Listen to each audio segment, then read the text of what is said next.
নমস্কার। ঠাকুরদা, এই ঠাকুরদা শব্দটা আমাদের জন্য একটা আবেগের মতো।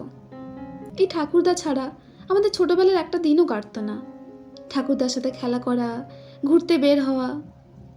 আজকে বড় হয়ে ঠাকুরদাকে খুব মিস করছি। সত্যি কত অপূর্ব ছিল সেই দিনগুলো। আর সত্যি বলতে ঠাকুরদাও আমাদেরকে খুব ভালোবাসতেন। আমাদের ছাড়া এক মুহূর্ত কাটাতে পারতেন না। মা যখন শাসন করতেন, ঠাকুরদাই তখন আমাদের আগলাতেন।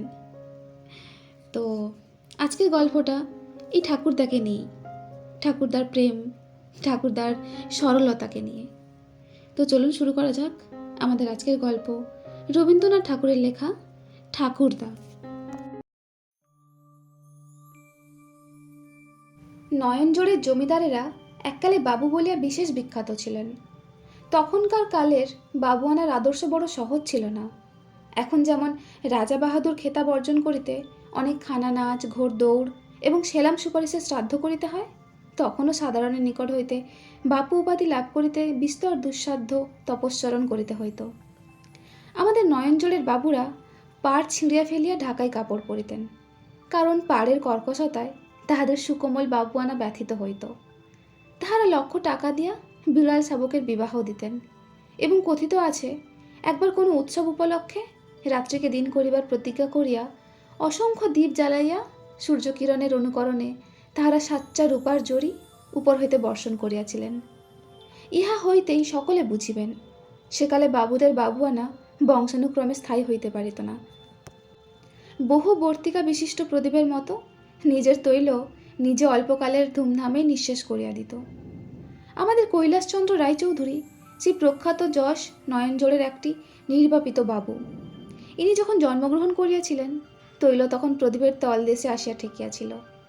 ইহার পিতার মৃত্যু হইলে নয়নজোড়ের বাবুয়ানা গোটা কতক অসাধারণ শ্রাদ্ধশ্রান্তিতে অন্তিম দীপ্তি প্রকাশ করিয়া নিভিয়া গেল। সমস্ত বিষয় আশয় ঋণের দায় বিক্রয় হইল। যে অল্প অবশিষ্ট রহিল, তাহাতে পূর্বপুরুষের খ্যাতি রক্ষা করা অসম্ভব। সেই জন্য নয়নজোড় ত্যাগ করিয়া পুত্রকে সঙ্গে লইয়া কৈলাসবাবু কলিকাতায় আসিয়া বাস করিলেন। পুত্রটিও একটি কন্যা মাত্র রাখিয়া এই হতগৌরব সংসার পরিত্যাগ করিয়া পরলোকে গমন করিলেন। আমরা তাহার কলকাতার প্রতিবেশী। আমাদের ইতিহাসটা তাহাদের হইতে সম্পূর্ণ বিপরীত। আমার পিতা নিজের চেষ্টায় ধন উপার্জন করিয়াছিলেন। তিনি কখনো হাঁটুর নিম্নে কাপড় পরিতেন না। করাক্রান্তির হিসাব রাখিতেন এবং বাপু উপাধি লাভের জন্য তার লালসা ছিল না। সেজন্য আমি তাহার একমাত্র পুত্র, তাহার নিকট কৃতজ্ঞ আছি। আমি যে লেখাপড়া শিখিয়াছি এবং নিজের প্রাণ ও মান রক্ষার উপযোগী যথেষ্ট অর্থ বিনা চেষ্টায় প্রাপ্ত হইয়াছি, ইহাই আমি পরম গৌরবের বিষয় বলিয়া জ্ঞান করি। শূন্য ভাণ্ডারে পৈতৃক বাবুয়ানার উজ্জ্বল ইতিহাসের অপেক্ষা লোহার সিন্দুকের মধ্যে পৈতৃক কোম্পানির কাগজ আমার নিকট অনেক বেশি মূল্যবান বলিয়া মনে হয়। বোধ করি সেই কারণেই কৈলাসবাবু তাহাদের পূর্ব গৌরবের ফেল করা ব্যাংকের উপর যখন দেদার লম্বা চৌড়া চেক চালাইতেন, তখন তাহা আমার এত অসহ্য ঠেকিত। আমার মনে হইত আমার পিতা স্বহস্তে অর্থ উপার্জন করিয়াছেন বলিয়া কৈলাসবাবু বুঝি মনে মনে আমাদের প্রতি অবজ্ঞা অনুভব করিতেছেন। আমি রাগ করিতাম এবং ভাবিতাম, অবজ্ঞার যোগ্য কে? যে লোকটা সমস্ত জীবন কঠোর ত্যাগ স্বীকার করিয়া নানা প্রলোভন অতিক্রম করিয়া লোকমুখের তুচ্ছ খ্যাতি অবহেলা করিয়া অশ্রান্ত এবং সতর্ক বুদ্ধি কৌশলে সমস্ত প্রতিকূল বাধা প্রতিহত করিয়া সমস্ত অনুকূল অবসরগুলিকে আপনার আয়ত্তগত করিয়া একটি একটি রৌপ্যের স্তরে সম্পদের একটি সমুচ্চ পিরামিড একাকী স্বহস্তে নির্মাণ করিয়া গিয়াছেন। তিনি হাঁটুর নিচে কাপড় পরিতেন না বলিয়া যে কম লোক ছিলেন তাহা নয়। তখন বয়স অল্প ছিল, সেই জন্য এইরূপ তর্ক করিতাম, রাগ করিতাম। এখন বয়স বেশি হইয়াছে। এখন মনে করি, ক্ষতি কি? আমার তো বিপুল বিষয় আছে, আমার কিসের অভাব? যাহার কিছু নাই সে যদি অহংকার করিয়া সুখী হয়, তাহাতে আমার তো সিকি পয়সা লোকসান নাই, বরং সে বেচারা সান্ত্বনা আছে। ইহাও দেখা গিয়াছে আমি ব্যতীত আর কেহ কৈলাসবাবুর উপর রাগ করিত না, কারণ এত বড় নিরীহ লোক সচরাচর দেখা যায় না। ক্রিয়াকর্মে সুখে দুঃখে প্রতিবেশীদের সহিত তার সম্পূর্ণ যোগ ছিল। ছেলে হইতে বৃদ্ধ পর্যন্ত সকলকেই দেখা হইবা মাত্র তিনি হাসি মুখে প্রিয় সম্ভাষণ করিতেন।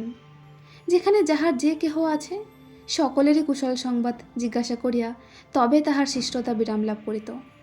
এই জন্য কাহারও সহিত তাহার দেখা হইলে একটা সুদীর্ঘ প্রশ্নোত্তর মালার সৃষ্টি হইত। ভালো তো? শশী ভালো আছে? আমাদের বড়বাবু ভালো আছেন? মধুর ছেলেটির জ্বর হয়েছিল শুনেছিলুম, এখন সে ভালো আছে তো? হরিচরণবাবুকে অনেক কাল দেখিনি, তার অসুখ বিসুখ কিছু হয়নি তো? তোমাদের রাখালের খবর কি? বাড়ির এখানে সকলে ভালো আছেন? ইত্যাদি। লোকটি ভারী পরিষ্কার পরিচ্ছন্ন, কাপড় চোপড় অধিক ছিল না, কিন্তু চাদরটি, জামাটি, এমনকি বিছানায় পাতিবার একটি পুরাতন র্যাপার, বালিশের ওয়ার, একটি ক্ষুদ্র শতরঞ্চ, সমস্ত স্বহস্তে রৌদ্রে দিয়া, ঝাড়িয়া, দড়িতে হাঁটাইয়া, ভাঁজ করিয়া, আয়নায় তুলিয়া, পরিপাটি করিয়া রাখিতেন। যখনই তাহাকে দেখা যাইত তখনই মনে হইত যেন তিনি সুসজ্জিত প্রস্তুত হইয়া আছেন। অল্প স্বল্প সামান্য আসবাবেও তাহার ঘরদ্বার সমুজ্জ্বল হইয়া থাকিত। মনে হইত যেন তাহার আরও অনেক আছে। ভৃত্যাভাবে অনেক সময় ঘরের দ্বার রুদ্ধ করিয়া তিনি নিজের হস্তে অতি পরিপাটি করিয়া ধুতি কোঁচাইতেন এবং চাদর ও জামার আস্তিন বহু যত্নে ও পরিশ্রমে গিলে করিয়া পরিতেন। তাহার বড় বড় জমিদারি ও বহুমূল্যের বিষয় সম্পত্তি লোপ পাইয়াছে, কিন্তু একটি বহুমূল্য গোলাপ পাশ, আতরদান, একটি সোনার বেকারি, একটি রূপোর আলবোলা, একটি বহুমূল্য শাল ও সেকেলে জামা জোড়া ও পাগড়ি দারিদ্রের গ্রাস হইতে বহু চেষ্টায় তিনি রক্ষা করিয়াছিলেন। কোনো একটা উপলক্ষ উপস্থিত হইলে এগুলি বাহির হইত এবং নয়নজোড়ের জগৎ বিখ্যাত বাবুদের গৌরব রক্ষা হইত। এদিকে কৈলাসবাবু মাটির মানুষ হইলেও কথায় যে অহংকার করিতেন সেটা যেন পূর্বপুরুষদের প্রতি কর্তব্যবোধে করিতেন। সকল লোকেই তাহাতে প্রশ্রয় দিত এবং বিশেষ আমোদ বোধ করিত। পাড়ার লোকে তাকে ঠাকুরদা মশাই বলিত এবং তাহার ওখানে সর্বদা বিস্তর লোক সমাগম হইত। কিন্তু দৈনাবস্থায় পাছে তাহার তামাকের খরচটা গুরুতর হইয়া ওঠে, এর জন্য প্রায় পাড়ার কেহ না কেহ 2-1 সের তামাক কিনিয়া লইয়া গিয়া তাহাকে বলিত, ঠাকুরদা মশাই একবার পরীক্ষা করিয়া দেখো দেখি ভালো গয়ার তামাক পাওয়া গেছে কিনা। ঠাকুরদা মশাই 2-1টা টান টানিয়া বলিতেন, বেশ ভাই, বেশ তামাক। অমনি সেই উপলক্ষে 60-65 টাকা ভরির তামাকের গল্প পাড়িতেন এবং জিজ্ঞাসা করিতেন সে তামাক কাহারও আস্বাদ করিয়া দেখিবার ইচ্ছা আছে কিনা। সকলেই জানিত সে যদি কেহ ইচ্ছা প্রকাশ করে তবে নিশ্চয়ই চাবির সন্ধান পাওয়া যাইবে না, অথবা অনেক অন্বেষণের পর প্রকাশ পাইবে যে পুরাতন ভৃত্য গণেশ বেটা কোথায় যে রাখে তার ঠিকানা পাওয়া যায় না। গণেশও বিনা প্রতিবাদে সমস্ত অপবাদ স্বীকার করিয়া লইবে। এই জন্য সকলে এক বাক্যে বলিত, ঠাকুরদা মশাই কাজ নেই, সে তামাক আমাদের সহ্য হবে না, আমাদের এই ভালো। শুনিয়া ঠাকুরদা দ্বিরক্তি না করিয়া ঈষৎ হাস্য করিতেন। সকলে বিদায় লইবার কালে হঠাৎ বলিয়া উঠিতেন, সে যেন হলো, তোমরা কবে আবার আসবে এখন বলো দেখি ভাই। অমনি সকলে বলিয়া উঠিত, সে একটা দিন ঠিক করে দেখা যাবে। ঠাকুরদা মশাই বলিতেন, সেই ভালো, একটু বৃষ্টি পড়ুক, ঠান্ডা হোক, নইলে গরমে গুরু ভোজনটা ঠিক জমবে না। যখন বৃষ্টি পড়িত তখন ঠাকুরদাকে কেহ তাহার প্রতিজ্ঞা স্মরণ করাইয়া দিত না, বরঞ্চ কথা উঠিলে সকলেই বলিত, এই বৃষ্টি বাদলটা না ছাড়লে সুবিধা হচ্ছে না। ক্ষুদ্র বাসা বাড়িতে বাস করাটা তাহার পক্ষে ভালো দেখাইতেছে না এবং কষ্টও হইতেছে। এ কথা তাহার বন্ধুবান্ধব তাহার সম্মুখে স্বীকার করিত। অথচ কলিকাতায় কিনিবার মতো উপযুক্ত বাড়ি খুঁজিয়া পাওয়া যে কত কঠিন সে বিষয়েও কাহার সন্দেহ ছিল না। এমনকি আজ 6-7 বৎসর সন্ধান করিয়া ভাড়া লইবার মতো একটা বড় বাড়ি পাড়ার কেহ দেখিতে পাইল না। অবশেষে ঠাকুরদা মশাই বলিতেন, তা হোক ভাই, তোমাদের কাছাকাছি আছি এই আমার সুখ। নয়নজলে বড় বাড়ি তো পড়েই আছে, কিন্তু সেখানে কি মন টেকে? আমার বিশ্বাস ঠাকুরদাও জানিতেন যে সকলে তাহার অবস্থা জানে, এবং যখন তিনি ভূতপূর্ব নয়নজলকে বর্তমান বলিয়া ভান করিতেন এবং অন্য সকলেও তাহাতে যোগ দিত, তখন মনে মনে বুঝিতেন যে পরস্পরের এই ছলনা কেবল পরস্পরের প্রতি সৌহার্দ্যবশত। কিন্তু আমার বিষম বিরক্তি বোধ হইত। অল্প বয়সে পরের নিরীহ গর্বও দমন করিতে ইচ্ছা করে এবং সহস্র গুরুতর অপরাধের তুলনায় নির্বুদ্ধিতাই সর্বাপেক্ষা অসহ্য বোধ হয়। কৈলাসবাবু ঠিক নির্বোধ ছিলেন না। কাজে কর্মে তাহার সহায়তা এবং পরামর্শ সকলেই প্রার্থনীয় জ্ঞান করিত। কিন্তু নয়নজোড়ের গৌরব প্রকাশ সম্বন্ধে তাহার কিছুমাত্র কাণ্ডজ্ঞান ছিল না। সকলে তাহাকে ভালোবাসিয়া এবং আমোদ করিয়া তাহার কোনো অসম্ভব কথাতেই প্রতিবাদ করিত না। তাই তিনি আপনার কথার পরিমাণ রক্ষা করিতেও পারিতেন না। অন্য লোকেও যখন আমোদ করিয়া অথবা তাহাকে সন্তুষ্ট করিবার জন্য নয়নজোড়ের কীর্তিকলাপ সম্বন্ধে বিপরীত মাত্রায় অত্যুক্তি প্রয়োগ করিত, তিনি অকাতরে সমস্ত গ্রহণ করিতেন এবং স্বপ্নেও সন্দেহ করিতেন না যে অন্য লোক এই সকল কথা লেশমাত্র অবিশ্বাস করিতে পারে। আমার এক এক সময় ইচ্ছা করিত, বৃদ্ধ যে মিথ্যা দুর্গ অবলম্বন করিয়া বাস করিতেছে এবং মনে করিতেছে ইহা চিরস্থায়ী, সেই দুর্গটি 2 তোপে সর্বসমক্ষে উড়াইয়া দিই। একটা পাখিকে সুবিধা মতো ডালের ওপর বসিয়া থাকিতে দেখিলেই শিকারের ইচ্ছে করে তাহাকে গুলি বসাইয়া দিতে। পাহাড়ের গায়ে একটা প্রস্তর পতনোন্মুখ থাকিতে দেখিলেই বালকের ইচ্ছা করে এক লাথি মারিয়া তাহাকে গড়াইয়া ফেলিতে। যে জিনিসটা প্রতি মুহূর্তে পড়ি করিতেছে অথচ কোনো একটা কিছুতে সংলগ্ন হইয়া আছে, তাহাকে ফেলিয়া দিলেই তবে যেন তাহার সম্পূর্ণতা সাধন এবং দর্শকের মনে তৃপ্তি লাভ হয়। কৈলাসবাবুর মিথ্যাগুলি এতই সরল, তাহার ভিত্তি এতই দুর্বল, তাহা ঠিক সত্য বন্দুকের লক্ষ্যের সামনে এমনি বুক ফুলাইয়া নৃত্য করিত যে তাকে মুহূর্তের মধ্যে বিনাশ করিবার জন্য একটি আবেগ উপস্থিত হইত। কেবল নিতান্ত আলস্যবশত এবং সর্বজন সম্মত প্রথার অনুসরণ করিয়া সে কার্যে হস্তক্ষেপ করিতাম না। নিজের অতীত মনোভাব বিশ্লেষণ করিয়া যতটা মনে পড়ে তাহাতে বোধ করি কৈলাসবাবুর প্রতি আমার আন্তরিক বিদ্বেষের আরও একটি দৃঢ় কারণ ছিল। তাহা একটু বিবৃত করিয়া বলা আবশ্যক। আমি বড় মানুষের ছেলে হইয়াও যথাকালে এমএ পাশ করিয়াছি। যৌবন সত্ত্বেও কোনো প্রকার কুসংসর্গ কুৎসিত আমোদে যোগ দিই নাই এবং অভিভাবকদের মৃত্যুর পরে স্বয়ং কর্তা হইয়াও আমার স্বভাবের কোনো প্রকার বিকৃতি উপস্থিত হয় নাই। তাহা ছাড়া চেহারাটা এমন যে তাহাকে আমি নিজ মুখে সুশ্রী বলিলে অহংকার হইতে পারে, কিন্তু মিথ্যাবাদ হয় না। অতএব বাংলাদেশে ঘটকালির হাটে আমার দাম যে অত্যন্ত বেশি, তাহাতে আমার সন্দেহ নাই। এই হাটে আমার সেই দাম আমি পুরা আদায় করিয়া লইব, এইরূপ দৃঢ় প্রতিজ্ঞা করিয়াছিলাম। ধনী পিতার পরম রূপবতী একমাত্র বিদুষী কন্যা আমার কল্পনায় আদর্শ রূপে বিরাজ করিতেছিল। 10,000 20,000 টাকা পণের প্রস্তাব করিয়া দেশ বিদেশ হইতে আমার সম্বন্ধ আসিতে লাগিল। আমি অবিচলিত চিত্তে নিক্তি ধরিয়া তাহাদের যোগ্যতা ওজন করিয়া লইতেছিলাম। কোনোটাই আমার সমযোগ্য বোধ হয় নাই। অবশেষে ভবভূতির ন্যায় আমার ধারণা হয়েছিল যে কি জানি জন্মিতে পারে মম সমতুল, অসীম সময় আছে, বসুধা বিপুল। কিন্তু বর্তমানকালে এবং ক্ষুদ্র বঙ্গদেশে সেই অসম্ভব দুর্লভ পদার্থ জন্মিয়াছে কিনা সন্দেহ। কন্যাদায়গ্রস্তগণ প্রতিনিয়ত নানা ছন্দে আমার স্তুতি এবং বিবিধ প্রচারে আমার পূজা করিতে লাগিল। কন্যা পছন্দ হোক বা না হোক, এই পূজা আমার মন্দ লাগিত না। ভালো ছেলে বলিয়া কন্যার পিতৃগণের এই পূজা আমার উচিত প্রাপ্য স্থির করিয়াছিলাম। শাস্ত্রে পড়া যায়, দেবতা বর দিন আর না দিন যথাবিধি পূজা না পাইলে বিষম ক্রুদ্ধ হইয়া ওঠেন। নিয়মিত পূজা পাইয়া আমারও মনে সেইরূপ অত্যুচ্চ দেবভাব জন্মিয়াছিল। পূর্বেই বলিয়াছিলাম, ঠাকুরদা মহাশয়ের একটি পৌত্রী ছিল। তাহাকে অনেকবার দেখিয়াছি, কিন্তু কখনো রূপবতী বলিয়া ভ্রম হয় নাই। সুতরাং তাহাকে বিবাহ করিবার কল্পনাও আমার মনে উদিত হয় নাই।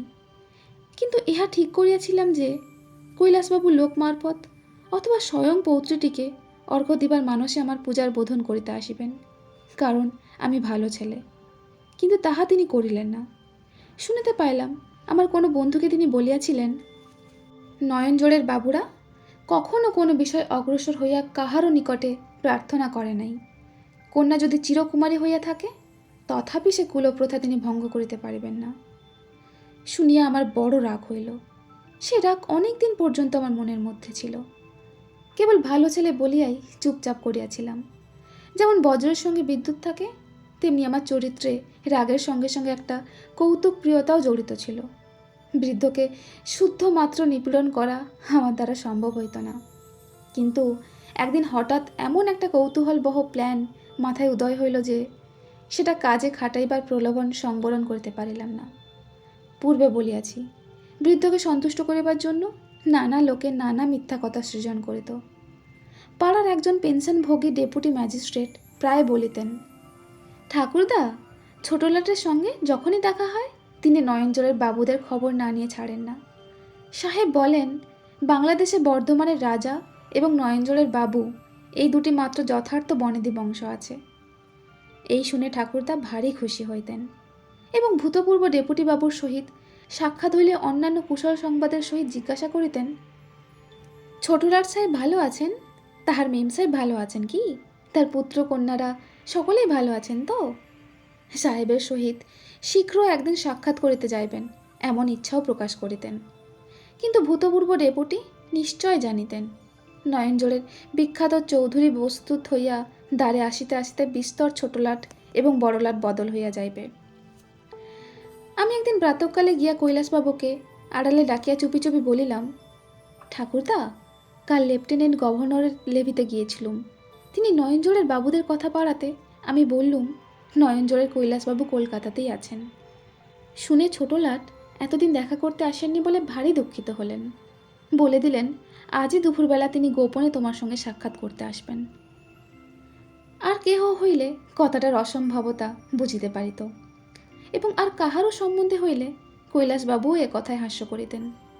কিন্তু নিজের সম্বন্ধেও বলিয়া এই সংবাদ তাহার লেশ মাত্র অবশ্যাস্য বোধ হইল না। শুনিয়া যেমন খুশি হইলেন তেমনি অস্থির হইয়া উঠিলেন। কোথায় বসাইতে হইবে, কি করিতে হইবে, কেমন করিয়া অভ্যর্থনা করিবেন, কি উপায়ে নয়নজোড়ের গৌরব রক্ষিত হইবে, কিছুই ভাবিয়া পাইলেন না। তাহা ছাড়া তিনি ইংরাজি জানেন না, কথা চালাইবেন কি করিয়া, সেও এক সমস্যা। আমি বলিলাম, সেজন্য ভাবনা নাই, তাহার সঙ্গে একজন করিয়া দোভাষী থাকে। কিন্তু ছোটলাট সাহেবের বিশেষ ইচ্ছা আর কেহ উপস্থিত না থাকে।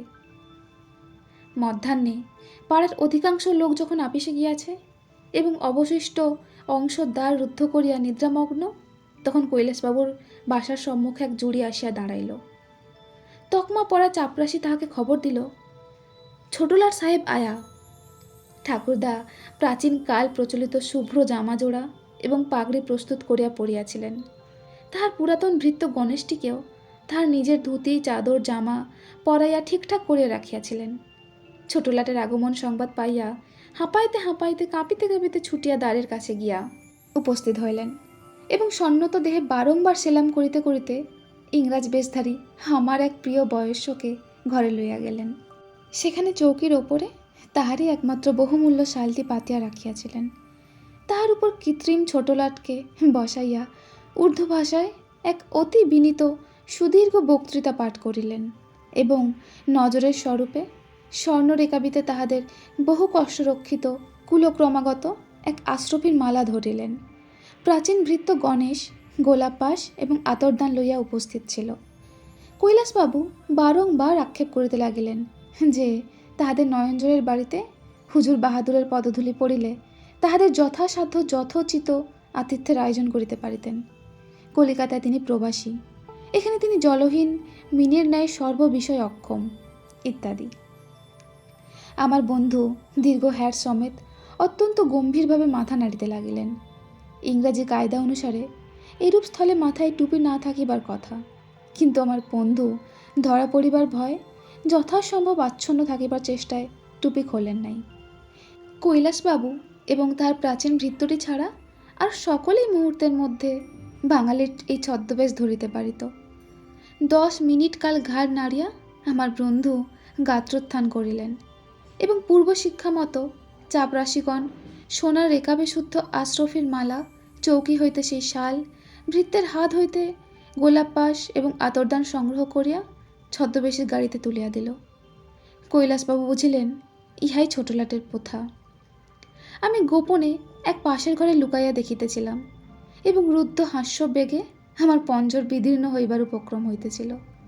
অবশেষে কিছুতেই আর থাকিতে না পারিয়া ছুটিয়া কিঞ্চিত দূরবর্তী ঘরের মধ্যে গিয়া প্রবেশ করিলাম এবং সেখানে হাসির উচ্ছ্বাস উন্মুক্ত করিয়া দিয়া হঠাৎ দেখি একটি বালিকা তক্তপোশের ওপর উপুর হইয়া পড়িয়া ফুলিয়া ফুলিয়া কাঁদিতেছে। আমাকে হঠাৎ ঘরে প্রবেশ করিয়া হাসিতে দেখিয়া সে তৎক্ষণাৎ তক্তা ছাড়িয়া দাঁড়াইল এবং অশ্রুদ্ধ কণ্ঠে রোষের গর্জন আনিয়া আমার মুখের ওপর সজল বিপুল কৃষ্ণচক্ষের সুতীক্ষ্ণ বিদ্যুৎ বর্ষণ করিয়া কহিল, আমার দাদামশাই তোমাদের কি করেছেন? কেন তোমরা তাকে ঠকাতে এসেছ? কেন এসেছো তোমরা? অবশেষে আর কোনো কথা জুটিল না। বাকরুদ্ধ হইয়া মুখে কাপড় দিয়া কাঁদিয়া উঠিল। কোথায় গেল আমার হাস্যবেগ? আমি যে কাজটি করিয়াছি তাহার মধ্যে কৌতুক ছাড়া আর যে কিছু ছিল এতক্ষণ তাহা আমার মাথায় আসে নাই। হঠাৎ দেখিলাম অত্যন্ত কোমল স্থানে অত্যন্ত কঠিন আঘাত করিয়াছি।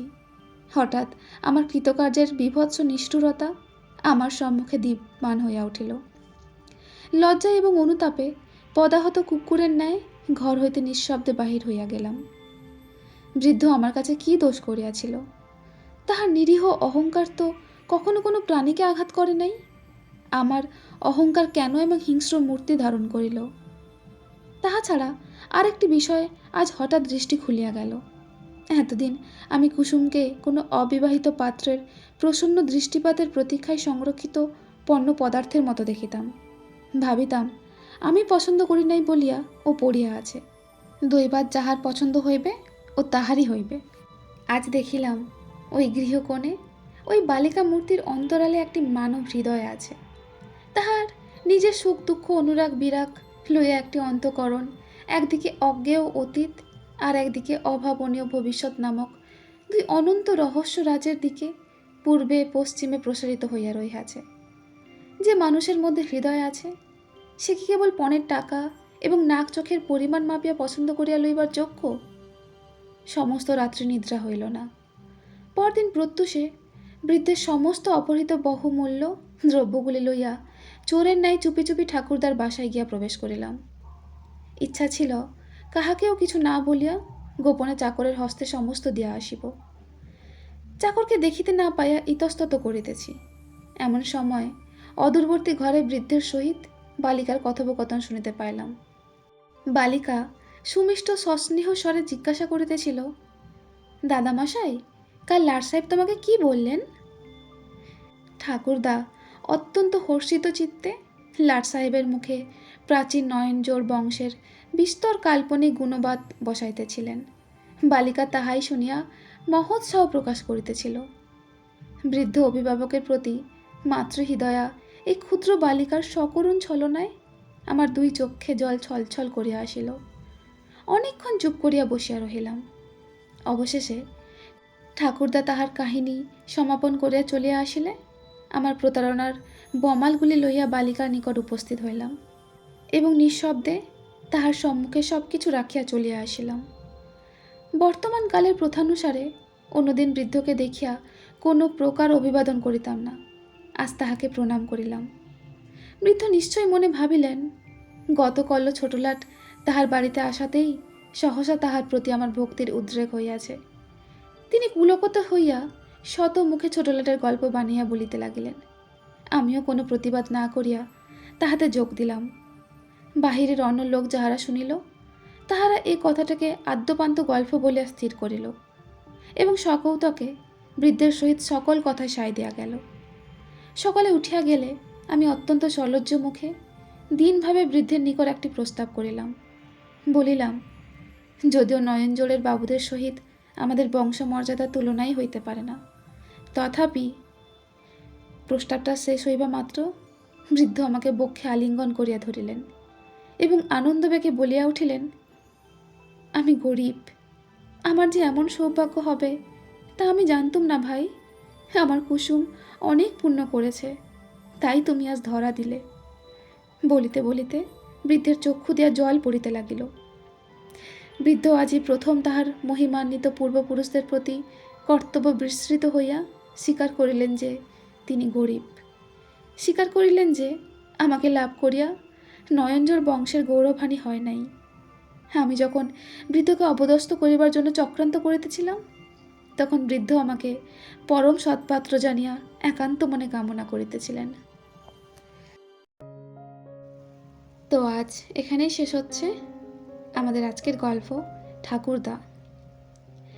এই ঠাকুরদা গল্পটি পড়তে পড়তে আমাদের নিজেদের ঠাকুরদার কথাই মনে পড়ছিল। আমার ভীষণ মনে পড়ছে আমার ঠাকুরদাকে। যাদের ঠাকুরদা এখনো জীবিত তারা সত্যিই খুব লাকি। এই মানুষগুলো সত্যি আমাদের কাছে একটা রত্নের মতো। আপনারা যাদের ঠাকুরদা এখনো জীবিত আছেন অবশ্যই তাদের যত্ন নেবেন, তাদের ভালোবাসবেন, কারণ ওই মানুষগুলোর মতো নিঃস্বার্থ প্রেম আপনার প্রতি আর কেউ করতে পারবে না।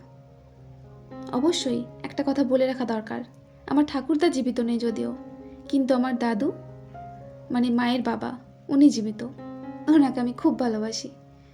আমি ভগবানের কাছে করজোড়ে প্রার্থনা করব আমার দাদুভাইকে যেন খুব ভালো রাখে। তো আমি এখানেই শেষ করছি আমাদের আজকের গল্প, রবীন্দ্রনাথ ঠাকুরের লেখা ঠাকুরদা। আশা করি আপনাদের ভালো লেগেছে। যদি আপনাদের ভালো লেগে থাকে অবশ্যই আমাকে কমেন্টে জানাবেন ও লাইক করতে ভুলবেন না। আমি আসবো পরের দিন আরও একটা নতুন গল্প নিয়ে। ততক্ষণ সবাই ভালো থাকবেন, সুস্থ থাকবেন। ধন্যবাদ।